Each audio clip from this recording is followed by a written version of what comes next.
Salve, salve, simpatia! Boa tarde, boa noite, bom dia.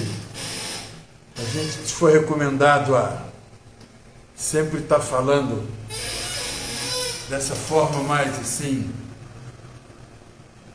sei lá, de onde você está vendo a gente, isso é que é muito importante, é o mais importante. Está todo mundo chateadíssimo, né? Muito triste com o que aconteceu ontem lá em Santa Catarina, em Blumenau.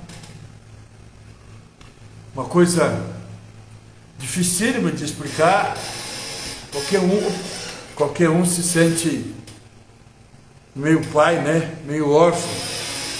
Aquelas crianças lá também, sem saber explicar, sem saber dizer a justificativa daquilo que vale, da onde vai a mente humana, né? O Guido Palomba, que é um dos principais psiquiatras forenses, se não o mais importante psiquiatra forense da atualidade no Brasil, ele fala que a natureza ela não acontece nos saltos, ela não dá saltos, sempre existe uma fração intermediária, um lado intermediário. Ele diz, por exemplo, que para que haja uma estação de sol, necessário intermediário. Então, primeiro, por isso que tem a primavera, o verão, o outono, que as coisas se desfolham, as árvores se desfolham, e aparece, chega então o inverno. Ele fala que para amanhecer o dia, da madrugada, para amanhecer o dia, ele diz que precisa da alvorada, da madrugada, e assim para o céu, se o sol se pôr, precisa também de algo assim. Da mesma forma, ele fala que assim são os seres humanos. Os seres humanos, para ele também, são aqueles ditos normais, e aqueles que vão até a zona de total alienação mental, em que as pessoas estão completamente fora da realidade. E entre elas existem aquelas pessoas que estão no limbo, nem na manhã, nem na noite, nem no escuro, nem na madrugada. Então tem as pessoas que estão ali intermediárias. E segundo essas pessoas são as condutopatas, são pessoas que alguns chamam de psicopata, uns chamam de psicopatia, outros chamam de condutopatia. Eu prefiro chamar condutopatia, porque na realidade é o que se julga no direito penal, é a conduta. Então aquele que pratica conduta tida como ilícita, conduta tida como criminosa no Código Penal, ela é uma condutopata. E essa condutopatia, ela nem sempre ela é visível, nem sempre essa condutopatia ela é perceptível de início de momento, sabe? Porque o condutopata, ele pode, o psicopata, o condutopata, eu prefiro que você utilize a expressão condutopatia técnica. Você que é leigo, você utiliza a psicopatia, condutopatia, né? Aquilo que você achar que é mais conveniente, ou que lhe cabe mais quando você quiser descrever uma determinada ação. Para nós técnicos, eu prefiro que se chame de condutopatia, porque no livro dele, ele trata de psiquiatria forense, ele chama dos condutopatas, as condutopatias, né? E esse caso de Blumenau me lembra muito isso, me vem muito isso à imagem, a gente tentar saber se existe mesmo condições de criarmos situações e impedir que fatos como esse se repitam. Será que nós vamos ter que fazer grades também em volta das escolas, das creches? Fazer cercas elétricas? Ou será que vamos ter que colocar vigilância em 24 horas em todo estabelecimento educacional? Ou, como o vereador em Goiânia está propondo, para que em cada veículo de transporte urbano tenha um policial. Que país é esse? O que não se pode de forma alguma, e eu repudio isso de forma veemente, é se tentar politizar este ato. É um absurdo. Hoje eu pude ver em alguns jornais, eu gosto muito de ler a Folha de São Paulo e o Metrópolis e a revista Piauí, são minhas fontes diárias de leitura e noticiário, e algum outro jornalista do Twitter, muitos politizando, dizendo que isso é reflexo e é fruto de um governo anterior. De um governo anterior que teria estimulado a violência, teria estimulado a compra e uso de armas de fogo, etc, etc, etc, etc. Eu não concordo com essa teoria. Eu acho que isso é fruto da condutopatia. E a condutopatia, ela é dificílima de ser verificada, a não ser que ela se manifeste.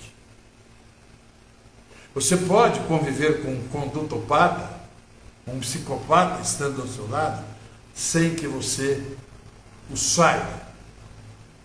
Uma hora destas eu vou fazer aqui uma live, voltando como eu voltei agora com todo entusiasmo para o Direito de Quinta, e vou mostrar para vocês o comportamento prático no dia a dia do condutopata. De um condutopata que você já pode ter convivido com algum, não é? Sem que você saiba, sem que você tenha conhecimento. E nem sempre aquele que pratica um crime, nem sempre aquele que por desvario ou por dessorte, né, por um infortúnio, venha praticar um crime. Porque criminoso para mim é quem vive da prática do crime, aquele que é quanto mais na prática do crime. Deixa eu mandar um abraço aqui para uma pessoa de quem eu gosto muito e que tem muito tempo que eu não vejo. Tenho acompanhado as leituras dela pelo Instagram, querido, só coisas boas, e é uma pessoa maravilhosa. Sandra Virtman, beijo para você bem grande, beijo do seu filhote que deve estar tão grande quanto o meu. Sandra, te acompanho muito, tenho um carinho muitíssimo especial por você. Você é um pote de açúcar de pessoa, tá? Você é um doce de pessoa que eu tive a oportunidade de conhecer na vida. Meu querido Gabriel Friber também, que resolveu me abandonar, deixou um velho amigo aqui, mudou-se para Goiânia. Tenho um carinho enorme por esse menino. Esse menino é um monstro dentro do estudo científico da veterinária. Não estou desprezando os demais, mas esses outros e todos que estão me vendo, um beijo e um carinho todo grande, mas para esses dois, assim, que há muito tempo que eu não vejo. E tem que deixar um abraço e um beijo para cada um beijo bem grande. Pois bem, então essa condutopatia, Ana Queiroz, vai voltar, viu? O moleque vai voltar, não se preocupe não, que o moleque vai voltar. Minha musa inspiradora, a primeira dama do teatro, Ana Polino, primeira dama das artes de Anápolis, Ana Queiroz, a pessoa que eu respeito e tenho uma devoção por aquela que se desprende, por amor à cultura que só Ana Queiroz tem. Quando eu vi sábado de tarde, Ana Queiroz abrindo a escola de teatro de Anápolis com a maior alegria e satisfação e felicidade do mundo, eu fiquei assim emocionado. Enfim, condutopatia é uma coisa complicadíssima. Condutopatia é uma coisa muito fácil para o perito médico. É muito fácil para o perito médico ele verificar a extensão dessa condutopatia. Porque o primeiro momento que se faz, o primeiro momento que se tem, é o psiquiatra forense. Ele é treinado para saber quando alguém está iludindo ou não.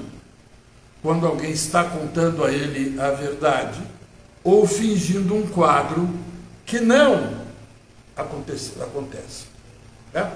Tem um filme com o Robert De Niro, com o Edward Burns, me fugiu a menina agora, ele fez o Armagedon, ela tem um nome diferente, já eu lembro, em que se passa, e a discussão é justamente essa.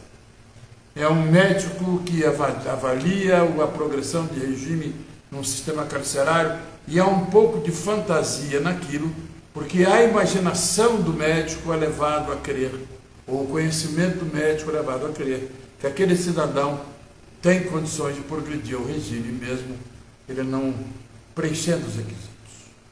Não é bem assim. A isso o professor Guido Palomba e outros psiquiatras forenses deixam bem evidenciados nos seus trabalhos isso, que em primeiro lugar você treina para não ser ludibriado. Ante a capacidade que o condutopata tem em te ludibriar. É traço, é característico dele.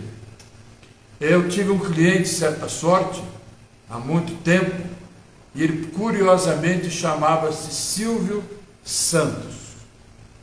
E ele era um condutopata por natureza, porque ele era um estelionatário. Ele vivia de fabricar moedas, ele vivia de dar cheques sem fundos, fabricar, enfim, nunca praticou nenhum crime violento, mas era isso. E ele tinha uma habilidade tão grande, né, e acreditava que ele fosse maior do que qualquer outro, que o S do Silvio e o S do Santos, ele os grafava na assinatura como dois cifrões. Então você tira por aí, né, a capacidade que esses condutopatas têm em tentar ludibriar as suas vítimas. Mas eu quero dizer que isso, em relação ao que aconteceu ontem, é absolutamente lamentável, é de doer a alma de qualquer pessoa, porque é o tipo do crime, é o tipo da conduta que dói e faz doer a alma de qualquer ser humano, mesmo que ele não esteja tão afeto, tão próximo ali, não é?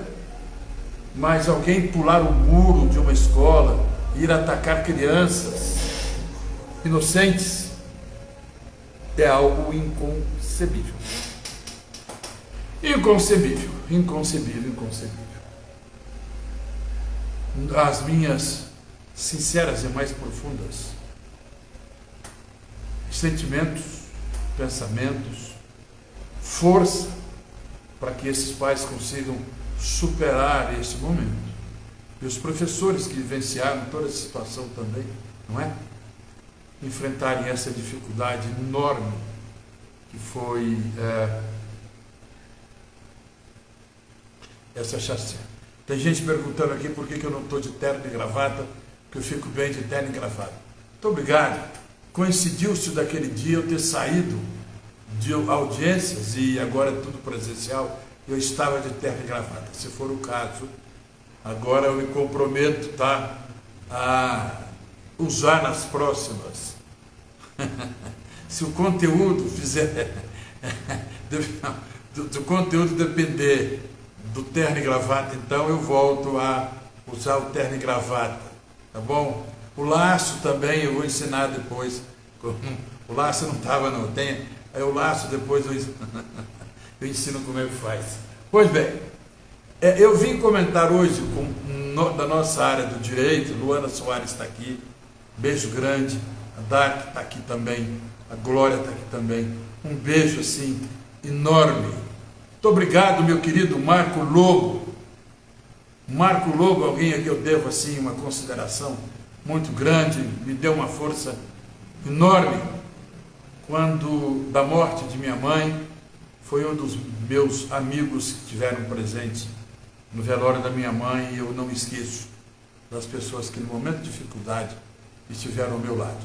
Marco Lobo, sempre um abraço para você, meu querido aluno na Faculdade Raízes.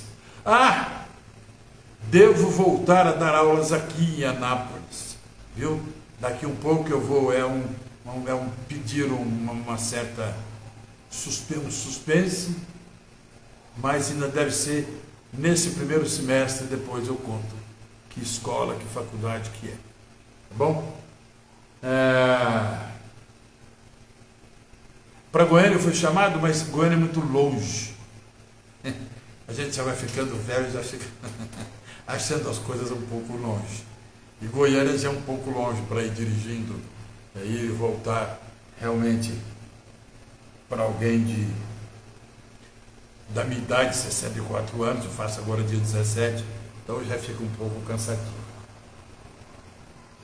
Eu tenho recebido muitos pedidos e muitas conversas no fórum e por onde eu recebo inbox, no Instagram e no Facebook, perguntas relacionadas com o que aconteceu esta semana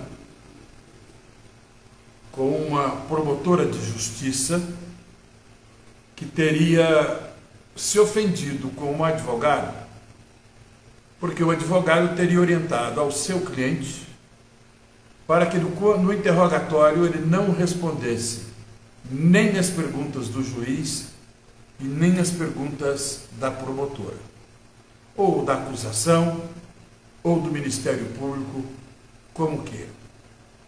Pois bem, houve uma série de discussões, muitos acharam que a promotora estava certa, muitos entenderam que houve exagero, e muitos não souberam explicar a razão e o porquê de que isso é possível e isso é legítimo, e que o juiz não pode interferir nesse ato. Por quê? Daqui a pouco eu vou explicar. Capitão Mário, estou triste porque a CPE vai sair de perto da minha casa. Muito triste, capitão. Capitão Mário foi um dos bons alunos que eu tive também na Faculdade Raízes. A gente se diverge em algumas posições, mas na maioria nós somos convergentes a ela. E estou triste, vai sair daqui de pertinho da minha casa, fica 2, 3 quadras de onde eu moro, e é sempre caminho, eu sempre estou revendo, e é legal porque sempre que eu passo ali, eu revejo algum amigo que faz parte da Polícia Militar, né? Eu sempre vejo um lá e cumprimento, e agora vamos sair de perto de casa, estou frustrado a isso. Capitão Mário, sempre bom revê-lo. Era tenente até bem pouco tempo. Capitão Mário é um daqueles que honram a farda. Não são todos. Capitão Mário é aquele que honra a farda da Polícia Militar. Então, o interrogatório, a promotora tinha razão quando ela se exaltou. Isso correu o Brasil inteiro nos sites relacionados ao direito, né? Muitos dizendo que ela se exaltou, muitos dizendo que ela se exasperou, muitos dizendo que a juíza deveria ter insistido na fala. Enfim, ficou uma discussão muito grande e uma solução extremamente simples de ser dada. Por quê? Porque você precisa primeiro analisar o que é o interrogatório.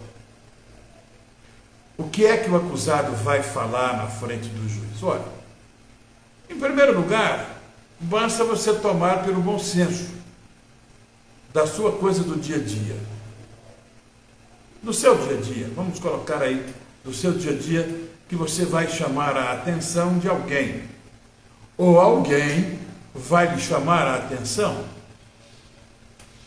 Por que você fez isso? Bom, dependendo de quem pergunta, você não é obrigado a responder.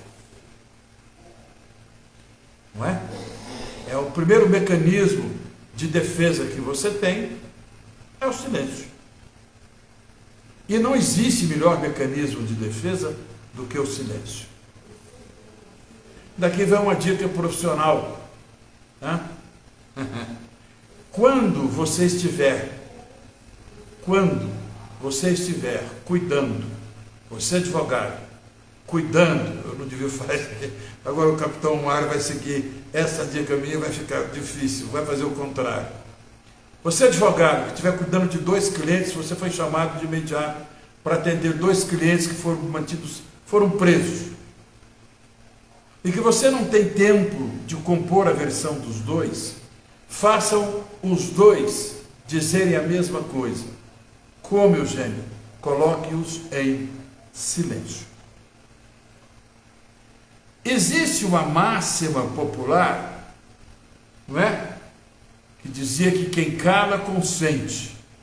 No direito não é assim. Quem cala no direito está se defendendo.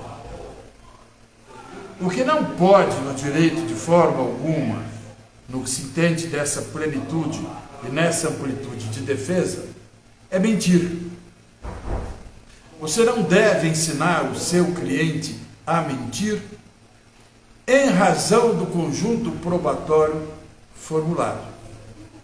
É preferível que o seu cliente se cale ante a uma resposta que ele não consiga dar, do que você ensiná-lo a mentir. Porque isso pode complicar todo o restante do seu trabalho. Então, você advogado, tem 2 clientes, ou você tem um cliente e um colega seu tem um outro cliente, e vocês não têm tempo, ou não tiveram tempo, de combinarem as defesas. Qual a melhor maneira, então, de fazer com que todos falem a mesma linguagem? Mantendo-os em silêncio. Por quê? Simples. Eles não mentirão, não contarão inverdades, não cairão em contradição, não se incriminarão acima de tudo. Não é? E ainda mais, até chegar ao ponto de que uma coisa é você contar uma versão dos fatos, outra coisa é o seu cliente mentir. O seu cliente mentindo, tá? O juiz pode entender que ele está querendo criar com isso uma fraude processual. E a mentira pode, às vezes, prejudicar toda uma tese defensiva e transformá-la em algo extremamente frágil. Dizem que é mais fácil pegar um mentiroso que um coxo. Isso já é um ditado antigo, é mais fácil pegar um mentiroso do que um coxo. E quando você quer pegar um mentiroso num depoimento, você deixa-o falar. Quanto mais ele falar, mais situações ele haverá de criar que poderá incriminá-lo. Não vou ensinar técnicas de interrogatório, porque os advogados, cada um tem a sua técnica de orientar o seu cliente no interrogatório, a mesma forma que os delegados, as autoridades policiais e os juízes, os magistrados, têm a sua forma de conduzir um interrogatório. Mas e aí, como é que fica a questão do silêncio? O interrogatório, em primeiro lugar, ele é um meio de prova. Ele é um meio de prova. Tanto é que nos crimes de natureza sexual, a palavra da mulher, conjugada com os demais elementos probatórios, levam e pode levar a uma certeza, a uma convicção de um fato. Assim como a palavra do acusado, combinada com os demais elementos probatórios, ela tem validade como prova. Então, em primeiro lugar, eu posso dizer que o interrogatório ele é um instrumento de prova. E em segundo lugar, talvez o mais importante, é que ele é um mecanismo de autodefesa. Você se autodefende, em primeiro lugar, no interrogatório. É ali que o acusado tem a oportunidade, primeira oportunidade que ele tem, juridicamente falando, judicialmente falando, é na audiência de instrução e julgamento. É a primeira oportunidade que ele, acusado, vai ter de falar por ele próprio. Por isso que se chama de autodefesa. E é essa autodefesa que ele vai expô-la da maneira que ele, instruído por um advogado, haverá de apresentar a sua fala. Se o advogado orientá-lo ao silêncio, é porque o conjunto probatório até aquele momento não combina com o que ele tem para falar. Então, meu amigo Hélio está aqui, Joaninha também está aqui, pegando meu amigo Hélio, que é um tribuno. O ideal, em casos de homicídios, que o advogado pegue o caso desde o começo, desde a fase extraprocessual ou pré-processual, que é a fase da delegacia de polícia, na fase de inquérito policial. Se o advogado pega o cliente ali, é constituído para representar o cliente já em sede de inquérito policial, é interessante que mantenha-o calado. Por quê? Porque o conjunto probatório ainda não foi formado em sede de inquérito. Na instrução e julgamento, se a prova estiver fragilizada e não tiver ainda dado ao acusado, a você, advogado de defesa, o substrato que você precisa para defendê-lo, mantenha também da primeira fase do tribunal do júri, em silêncio. No ius de acusações você mantém silêncio. E também não pode esquecer que você está levando o elemento surpresa para quando o júri acontecer. Porque se você já tiver comprovado, a materialidade já tiver indícios de autoria, materialidade comprovada, essa primeira fase é meramente para o juiz aquilatar se há ou não as qualificadoras das quais foram ofertadas da denúncia, né?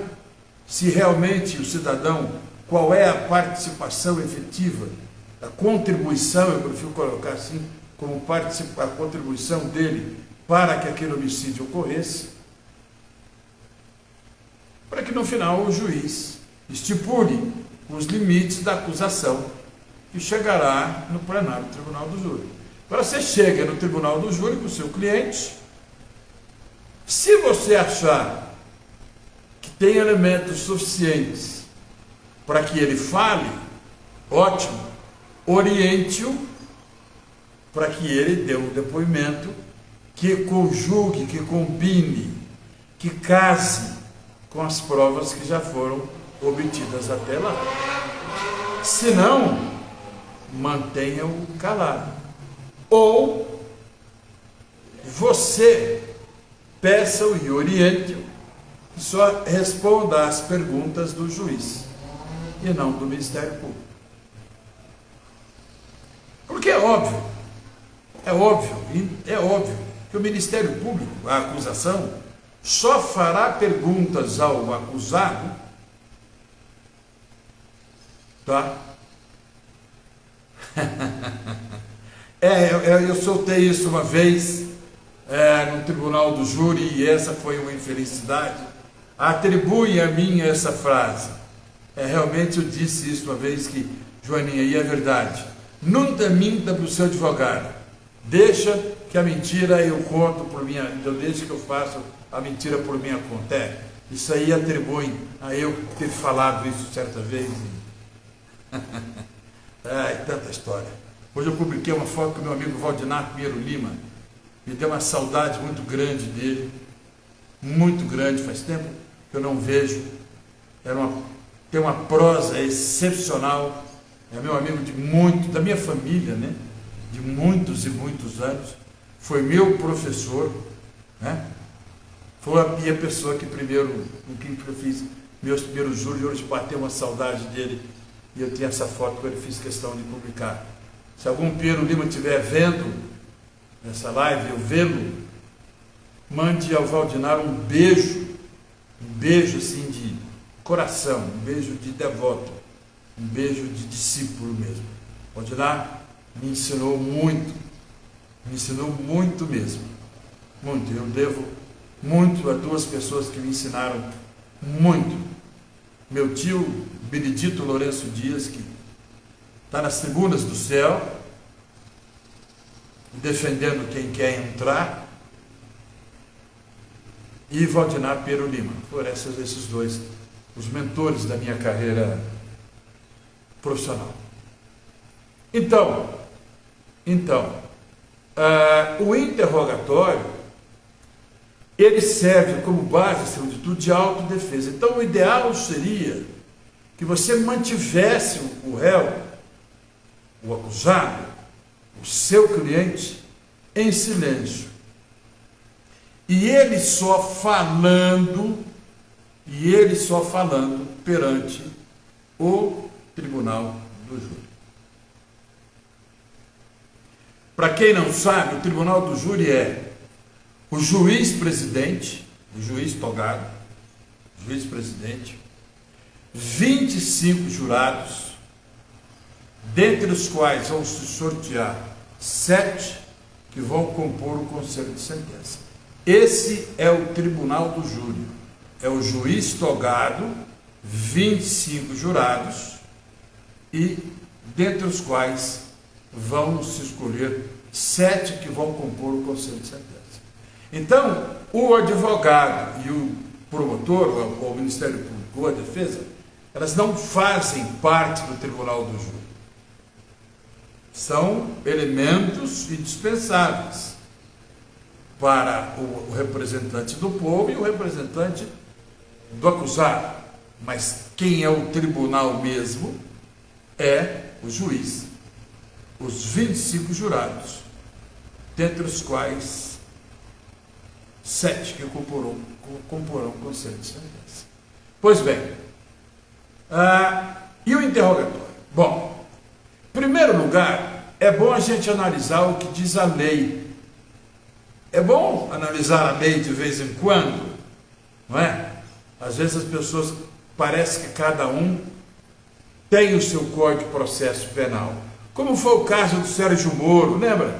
Do Sérgio Moro, hoje que é um apagadíssimo senador da República, que é maluco para condenar os outros para a segunda instância, que acabaram na segunda instância. Pois é, ele tinha um Código de Processo Penal só dele. Tá? E tem muito juiz por aí, e muitos promotores que têm um Código de Processo Penal só deles. Acusam que nós, defensores, temos o nosso. O nosso é esse. O meu é esse filhinho. O artigo 185 traz uma coisa muito interessante. Veja bem, colega, o acusado que comparecer perante a autoridade judiciária.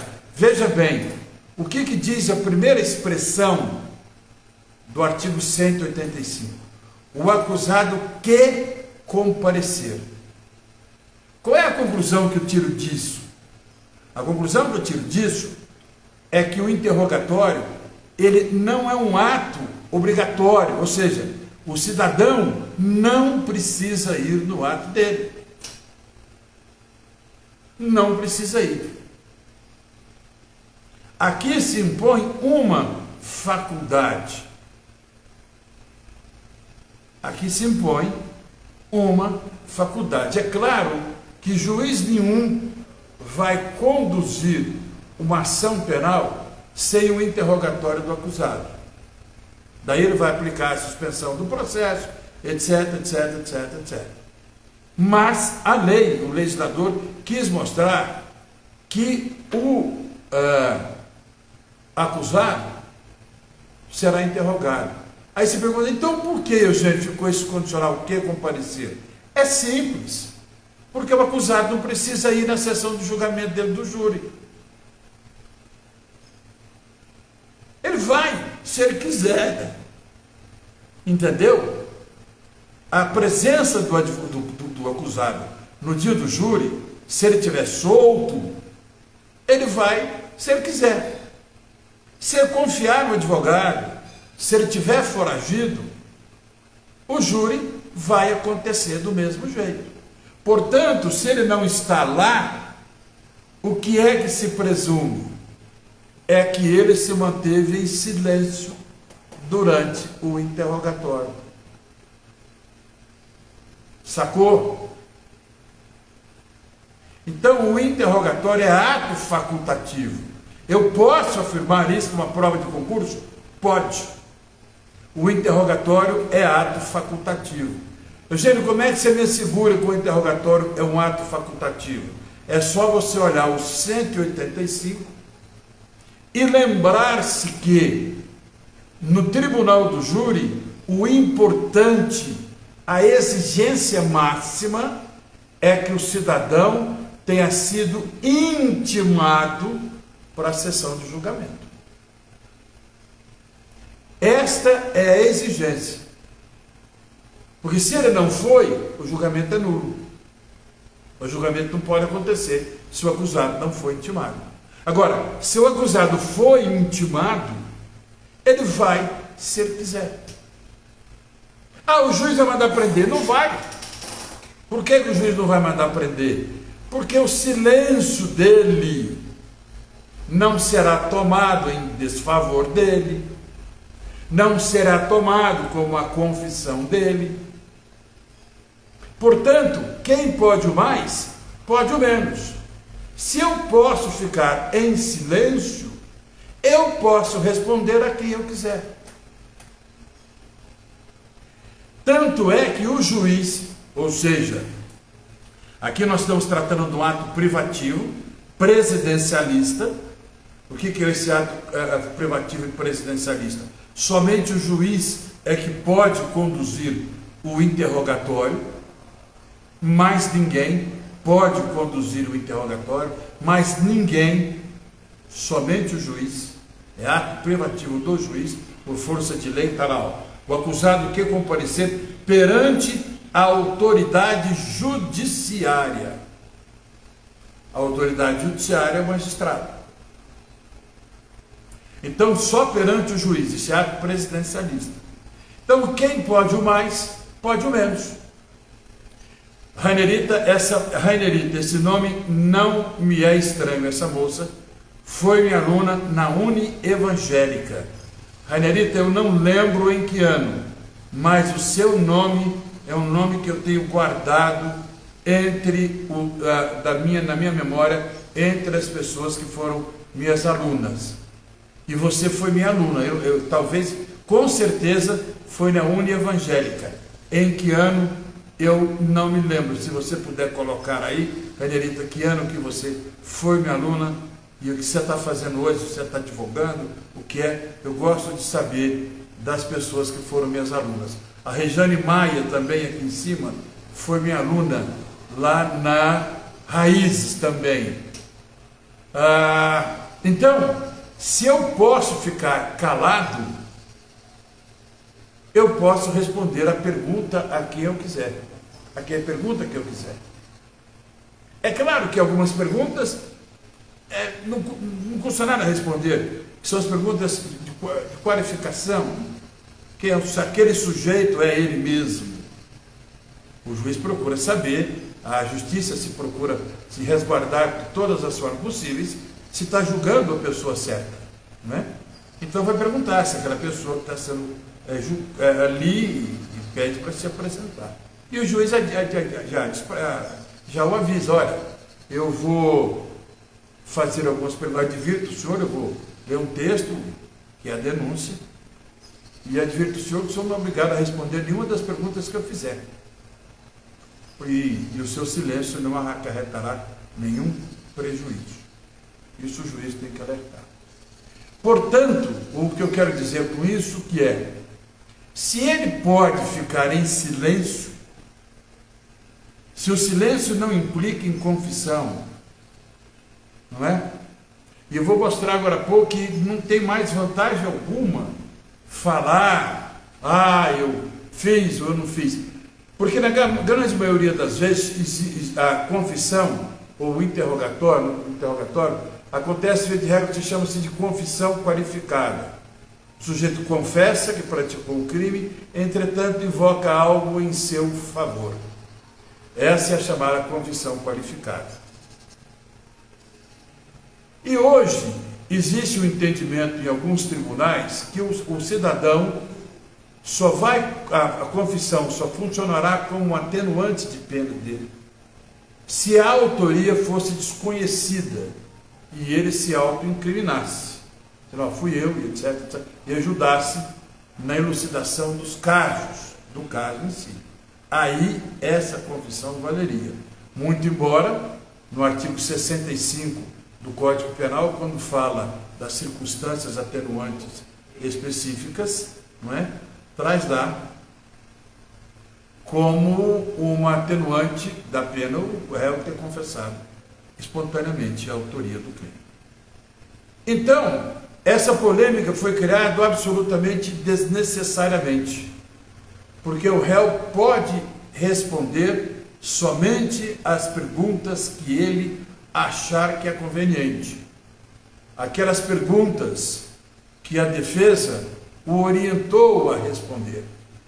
Se deve responder ao juiz, quando o juiz indaga primeiro, depois ao dominus litis, ao patrono da ação, o chamado dono da ação penal, que o dono da ação penal na realidade é o povo, é o povo que é o dono da ação penal, daí a indisponibilidade da ação por parte do Ministério Público. O Ministério Público não é dono da ação, quem é o dono da ação é o povo.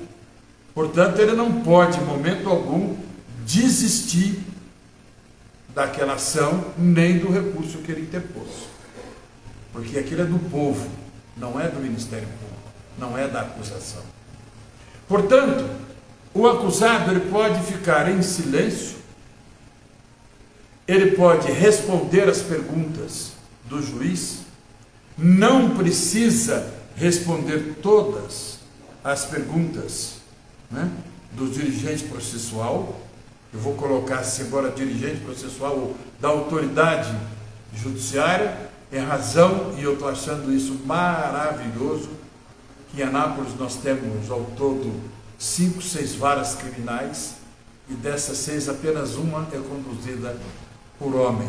Isso é maravilhoso.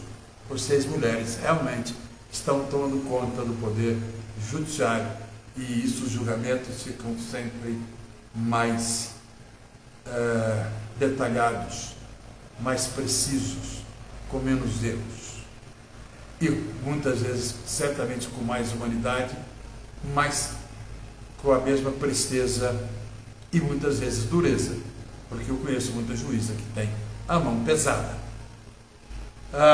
Então, pode confessar, pode ser interrogado, pode responder apenas as perguntas que ele quiser, todas ou nenhuma. Quanto à questão do Ministério Público, o Ministério Público só vai perguntar algo que vai incriminar o acusado. Se ele pode ficar em silêncio no todo, ele pode ficar em silêncio em parte. Então, bobagem o Ministério Público se exaltar, bobagem o representante do Ministério Público se exaltar, bobagem a acusação se exaltar quanto a isso. Porque o cidadão está exercendo o direito de defesa. Se o interrogatório fosse meramente um instrumento de prova, talvez talvez existisse aí uma razãozinha de longe para a acusação. E ele pode simplesmente, como foi o caso que originou toda essa discussão, responder apenas às perguntas da defesa. Vai ficar a critério do julgador. E o julgador, nesse caso, são os jurados. Se os jurados entenderem que aquilo foi um artifício para evitar responder perguntas difíceis ou perguntas que vieram, que fossem incriminar ainda mais o acusado, vão sopesar isso quando do julgamento, quando do momento da votação dos quesitos. Não é? Eu aconselho e eu oriento muito mais ao advogado criminalista que está começando, ou ao estudante que ainda está na faculdade, de que é preferível o seu cliente ficar em silêncio do que ele mentir. Lembre-se que uma mentira puxa a outra, né? E pode ser que numa mentira dessas puxadas, a sua tese defensiva vá para as calendas. As calendas gregas, e você perde os seus argumentos defensivos. Lembrando que ninguém ganha, ninguém perde causa, né? Ninguém é dono de processo nenhum. Porque eu venci o júri, porque eu perdi o júri, porque eu condenei, porque eu isso. Não. Não existe ninguém que é dono de processo nenhum. Não tem juiz que é dono de processo, não tem juiz que condenou, não tem promotor que condenou, ganhou o júri ou perdeu o júri, ou defensor que sai dos arroubos, eu já fiz isso, aquilo. Eu tenho visto muitos espetáculos, eu tenho visto muitas ofensas, o que eu tenho visto muito por aí, e que se essa for uma escola moderna de tradição de tribunal do júri, essa escola moderna ela não vai durar muito tempo, em que promotor, entre acusação e defesa se digladiando no pior nível possível, beirando as ofensas profissionais, né? As ofensas pessoais, parecendo dois alunos de quinta série rolando na rua depois da aula. Não foi assim e não foi essa, e não é essa linha que seguem os grandes tribunos do Brasil. Né? Tem que ser tratado, acima de tudo, com humanidade, porque são dois profissionais que estão levando ali e exercendo dignamente a sua profissão. Não é dado ao Ministério Público, à acusação, ao promotor, o direito de fazer ofensas à defesa, como também não é dado a nós o direito de ofender qualquer o representante do povo. Nós estamos tratando com o representante do povo e esperamos que o representante do povo o represente da melhor maneira possível. Né? Quem dera se todos os representantes do povo agissem em favor, em prol do povo e agissem com dignidade. É só ver a classe política que nós temos. Então lembre-se, acima de tudo, que o Ministério Público, quando atua no Tribunal do Júri, ele está atuando representando o povo. E o povo tem que ser respeitado, porque é alguém do povo que matou alguém do povo que está sendo julgado pelo povo. Acusado e julgado por alguém do povo. E um poder e um juiz, num instante superior, num momento superior, está apreciando aquela discussão. Não é? Então esse interlóquio, essa conversa, tem que ser do mais alto nível possível. Não se esqueça, colega, que os jurados, eles não estão lá porque querem, não são remunerados. Muitos têm receio de estar ali sentados. É cansativo ficar sentado o tempo inteiro. A grande maioria, grande esmagadora maioria deles, sequer entende de direito, sequer ouviu falar de Código Penal. Então você tem que fazer o seu trabalho de uma forma digna e coerente para que os jurados entendam o que você quer dizer ou o que você está tentando dizer. Assim como a acusação tem que fazer o seu trabalho dessa forma, sem provocações, para evitar que a atenção dos jurados seja desviada. Certo? Então, findando essa discussão quanto ao silêncio do acusado, isso já foi debatido, isso já foi decidido no Supremo Superior Tribunal de Justiça, isso já foi decidido no Supremo Tribunal Federal, porque é óbvio, quem pode o mais pode o menos. Se ele pode ficar em silêncio, ele pode ficar, responder apenas as perguntas que ele julgar que são mais necessárias e mais importantes à defesa deles. Né? Na semana que vem eu quero debater com o colega a possibilidade que nós temos aí, que se avizinha, da extinção, da revogação da súmula 231 do STJ. A súmula 231 do STJ, ela impede que um sujeito, um acusado, seja condenado a uma pena inferior ao mínimo legal. Por exemplo, o homicídio, a pena é de 6 a 20. Pode alguém ficar com a pena inferior a 6 anos? Existe essa possibilidade jurídica? Existe. Ela é aplicada? Não. E por que ela não é aplicada? Em razão de uma súmula. Mas súmula não é lei. Concordo. Súmula não é lei. Com jurisprudência também não é. Mas ela orienta os outros julgamentos. Então, a súmula 231 do STJ diz que não é dada ao juiz a possibilidade de fixar a pena em concreto abaixo do mínimo legal. E essa discussão, ela vem tomando corpo, tá?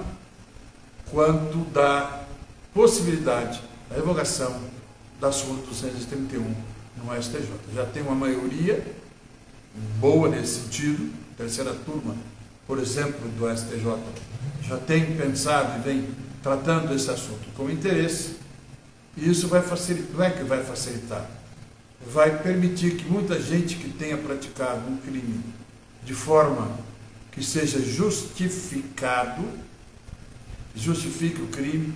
É o caso do homicídio sobre o homicídio privilegiado, artigo 121, parágrafo 1º do Código Penal, sobre o domínio de violenta emoção logo após a justa provocação da vítima, relevante valor moral ou social, né? E vem tratando desse tema. Se o sujeito, por exemplo, pratica uma lesão corporal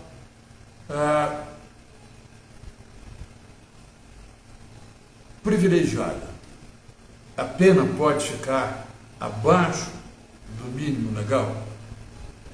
Nos casos da Lei Maria da Penha, que se reconhece, por exemplo, muitas agressões, mas agressões que são privilegiadas. O que é uma agressão privilegiada? É aquela que tem uma circunstância que atenua obrigatoriamente a pena. É uma causa especial e obrigatória de diminuição de pena. Isso que nós chamamos de redução, causa especial de diminuição de pena. E o homicídio privilegiado é o caso específico. A lesão corporal privilegiada também tem essa natureza específica de fazer que haja a diminuição da pena. Vamos discutir isso aqui, tá? Vamos trazer essas novidades dentro do direito penal e vamos discutir uma que eu acho também que vai a extremo, que é a questão da agora de o condenado a pena igual ou superior a 15 anos pelo tribunal do júri, estando ele solto, se for condenado a uma pena igual ou superior a 15 anos, ele já sai de lá para o cárcere. É uma situação que trará ao país uma certa noção de diminuição da impunidade. Porque nós temos muito isso. O réu se apresenta à delegacia de polícia, algo que se chama de fuga de flagrante. Deixa, se você quiser continuar achando que flagrante dura só 24 horas, você continue achando.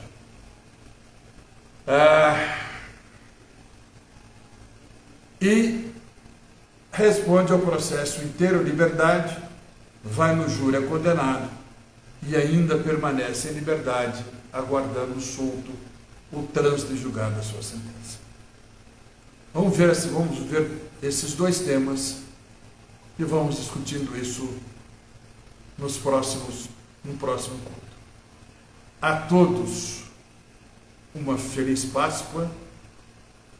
Sexta-feira da Paixão é um dia de reverências, um dia de reflexões. Quando o maior filósofo dessa terra, teoricamente, foi sacrificado em nome de uma causa maior. Daí a expressão vítima, daí a expressão hóstia. Para os adeptos ao catolicismo, no momento da comunhão, é entregue a ele a hóstia, né? E o padre, no momento, ele diz: esse é o corpo, o sangue de Cristo. Então a hóstia, trazendo a tradução de hóstia para o português, é o cordeiro que é imolado em nome de um bem maior, de um sacrifício. Vítima também vem da palavra hóstia, tá? Então, uma pessoa que é vítima, ela foi imolada em sacrifício. Certo? Reflitam nos ensinamentos do Cristo Jesus sempre. Fiquem com Deus. Uma feliz Páscoa. Um renascimento cheio de luz para todos nós. Tchau!